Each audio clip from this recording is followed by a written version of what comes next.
Final Fantasy VII Remake Intergrade. So for those of you that don't know, Final Fantasy VII Remake, when it released last year, it was my game of the year. And it was the final game I decided to play as a non-critic, pretty much. It was that one game I wanted to go in, turn off my brain, I guess at least the critical reviewer part of my brain, and just immerse myself in the world and enjoy it for what it is and not have to take notes and just enjoy the game. And what a good call that was. Because I loved virtually everything about it. I loved how the characters looked. I loved how great their voice actors were. They absolutely did the characters justice. And they sounded like I always thought they would in my mind when I would just read their dialogue way back in 1997. The environments in Midgar were to scale and looked fantastic with some minor graphical issues that are fixed in this PS5 enhanced version. And the battle system was revamped. It was challenging. It was fun. It was very seamless. It just had a good balance to it. They kept all the cool little mini games and they had them peppered throughout the experience to break it up and give you something new to do. And the music was God tier. The music was absolutely incredible. Not only the revamped old tracks from the original game, but the new tracks they added too. Incredible. So I'm going to split this into two parts.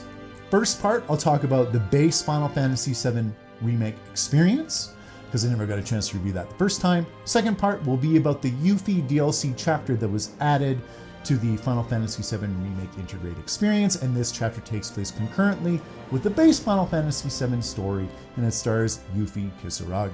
So I'll talk about that second, and this will be timestamped, so if you just want to jump to the Yuffie stuff, you can absolutely do that.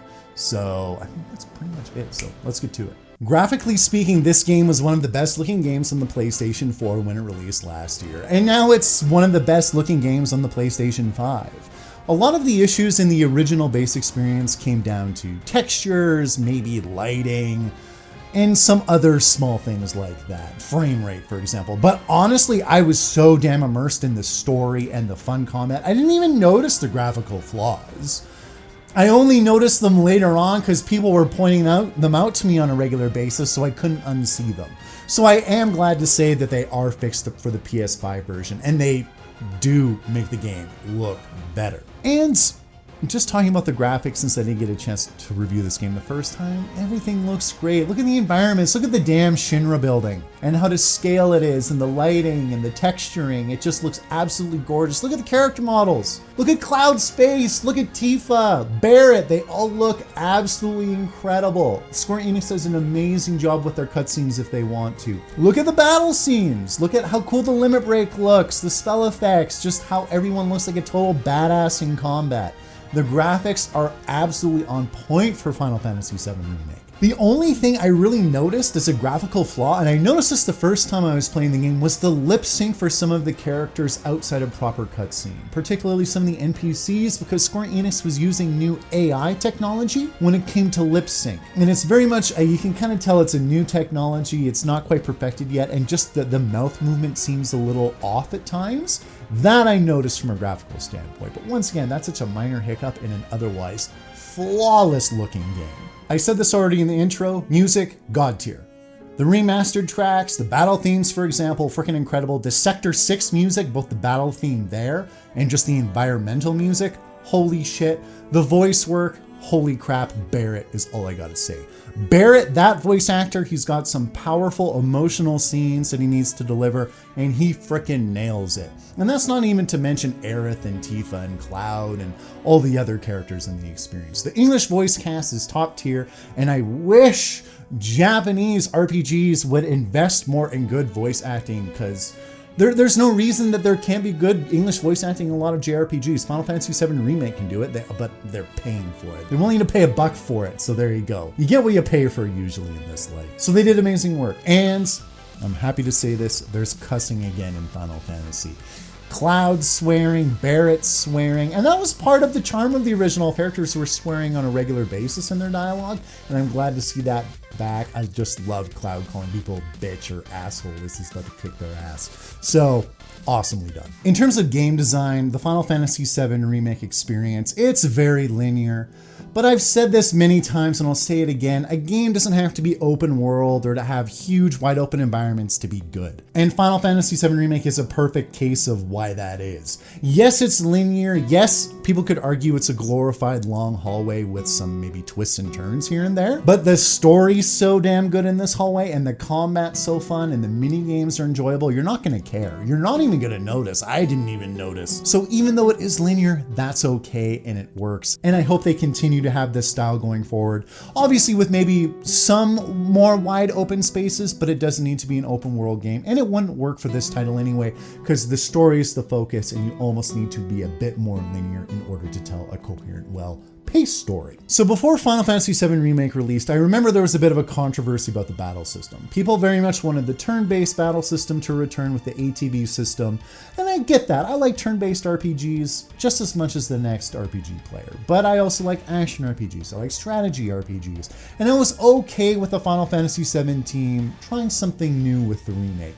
And I love what they did with it. I love the fusion of action RPG elements with turn-based elements. As you learn the combat system in Final Fantasy VII, you will use the turn-based aspects less and less. But when you're first learning it, you can pause it, you can slow things down, and you can reorient yourself and think, okay, what's my strategy here? It's not really working.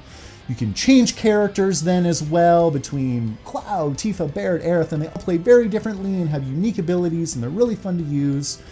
So the battle system absolutely works, and as you master it, you won't need to stop as much. You can just free flow and use your abilities super quick and change between characters really fast. And you feel very rewarded for mastering it because you're not needing to slow down the action at all, and things are flowing really well like a dance.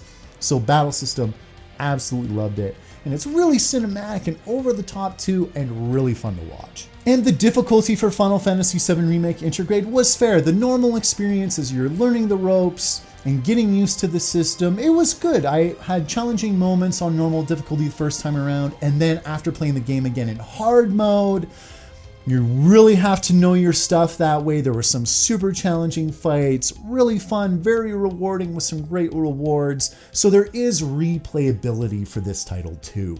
And then obviously being Final Fantasy VII, the materia system returns. You're able to customize your characters to fit certain roles. You can stock one up with MP boosting materia and a ton of different magic spells to use, or you can have someone with a lot of HP and focus more as a tank, or you can have someone be super fast or super strong and focus on critical hits. There's a lot of variety with the materia system, even though this is only the first Final Fantasy VII Remake game in a series of games. Plus there's the added complexity of the weapon upgrade system now too. Every weapon in Final Fantasy VII Remake you can upgrade, and every weapon has specific weaknesses and strengths to it.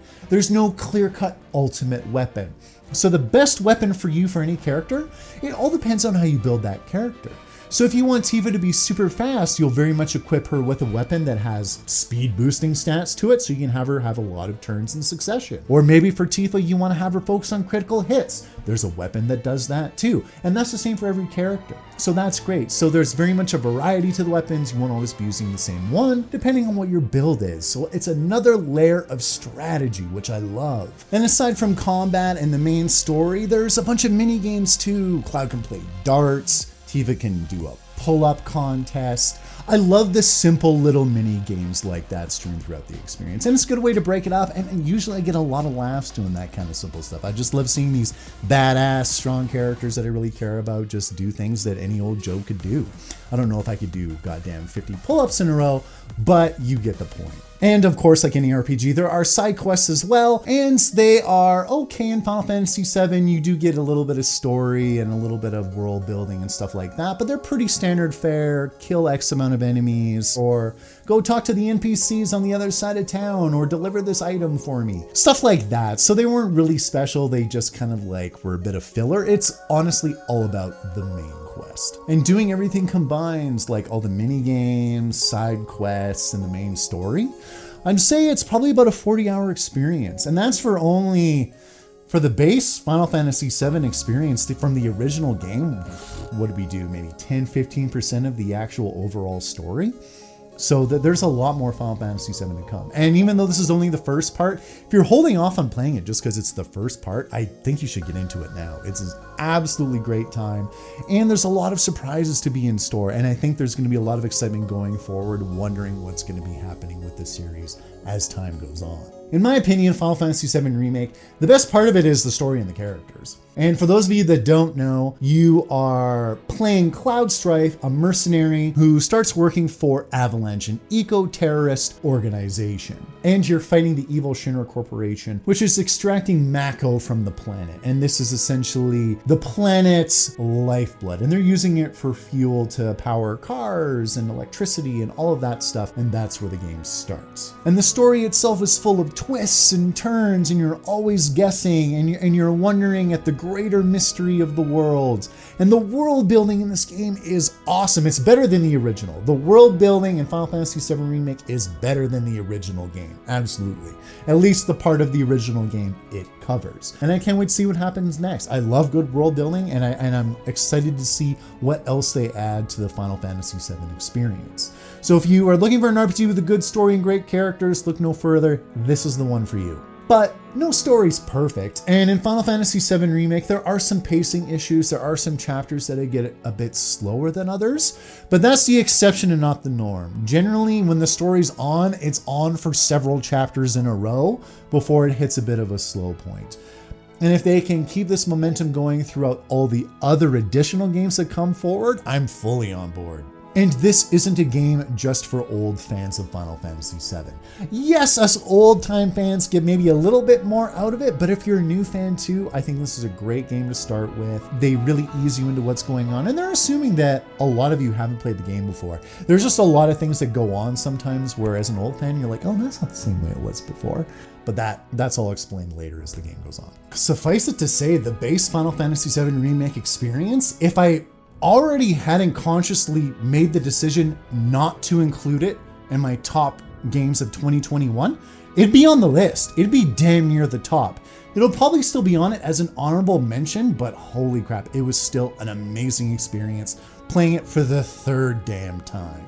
Now let's talk about Yuffie's DLC chapter, the side story included in Final Fantasy VII Remake Intergrade. So this stars Yuffie Kisaragi, the annoying, optional, easily missable recruitable party member from the original Final Fantasy VII, who I barely used. I did make a point of using her more when I did play the original game earlier this year. And I must say, it is some of the best DLC I have ever played, and I enjoyed it from beginning to end.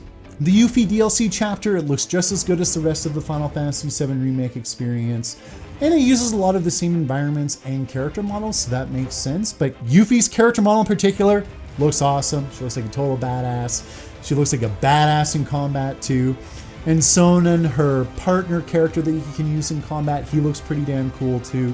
The music, there's quite a few added tracks to this DLC chapter. They very much fit with Yuffie and her character. And there's one track, the Happy Turtle theme for the Happy Turtle bar that you'll encounter. Freaking amazing. There's a couple of different versions of it. There's a hard rock version of it in battle. Just take a quick listen. It is so good. Something strong, so man who you are, like we even care.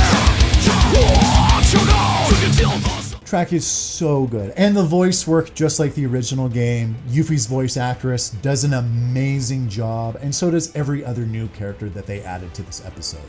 Gameplay, this DLC really shines in the gameplay department. So Yuffie, how she plays in combat, so she's a combination of close range and long range.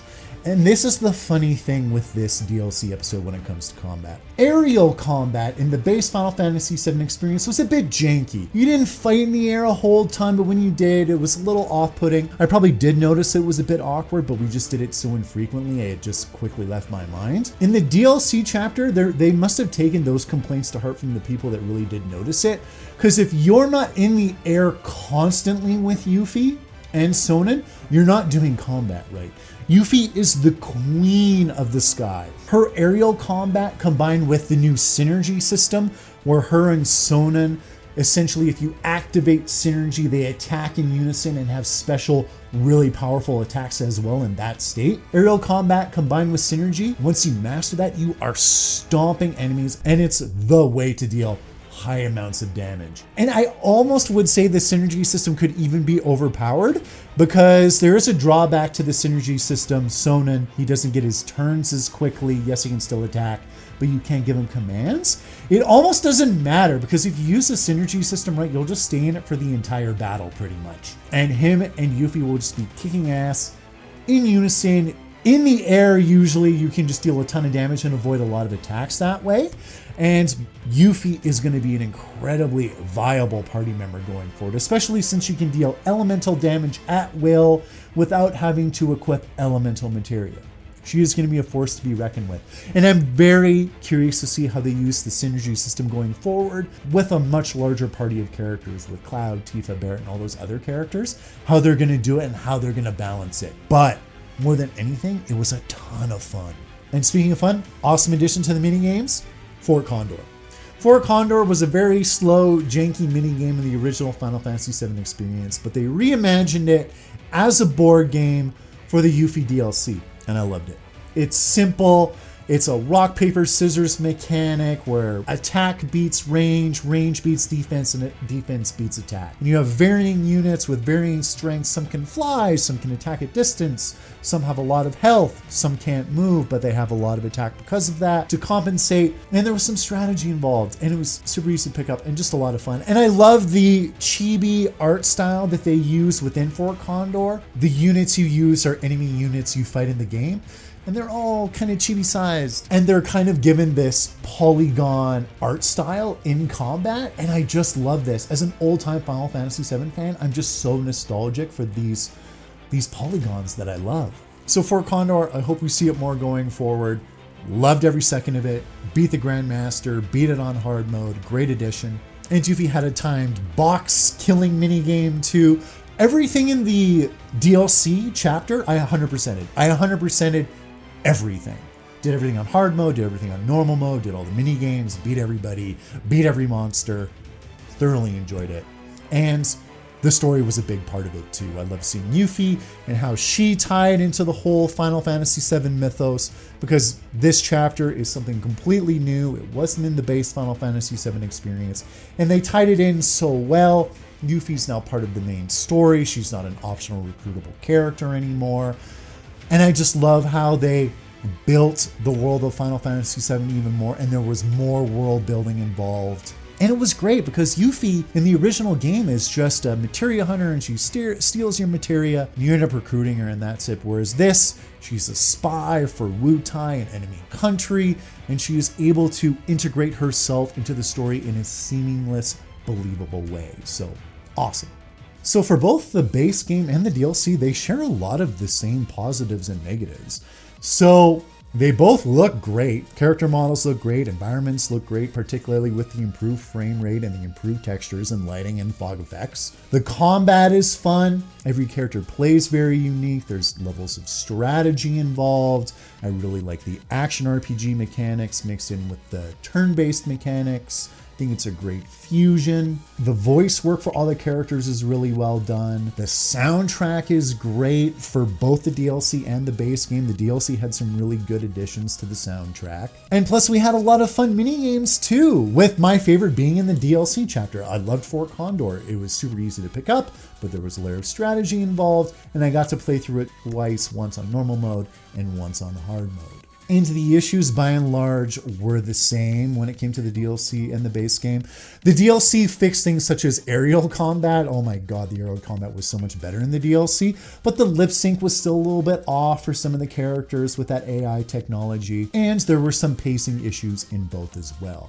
There were some slower bits at times before the story got going again, especially if you wanted to do a lot of the side activities, but that's kind of on you if you want to do all those side activities. I thought the pacing for the DLC was actually pretty good. It was just, I got really distracted by Fort Condor and all that other stuff. So guys, it's a top tier RPG experience, and if you're waiting for the rest of the Final Fantasy VII Remake experience to be released or completed, oh, you're doing yourself a disservice. Get on board now. Join the party. I know it sucks waiting for the next installment of something, but oh, it's just such a good game to play. And my biggest concern going forward is probably with the story. Yes, I've really loved how they've handled it so far, and I hope they continue to handle it this way. And they've even said in interviews they're very much being very careful with paying homage to the original game while adding in some new bits as well. And I think they've done it quite tastefully. So I just really hope that they're able to continue doing that. So other than that though, top tier RPG experience, everyone should get on it. Everyone who played Final Fantasy VII, the original, and loved it should absolutely play it. So if you haven't already, get on it. 2020 Game of the Year would be 2021 probably too if I decided I wasn't going to include it again. So as always, thanks for watching this Game Break, everybody. I'll see you next time.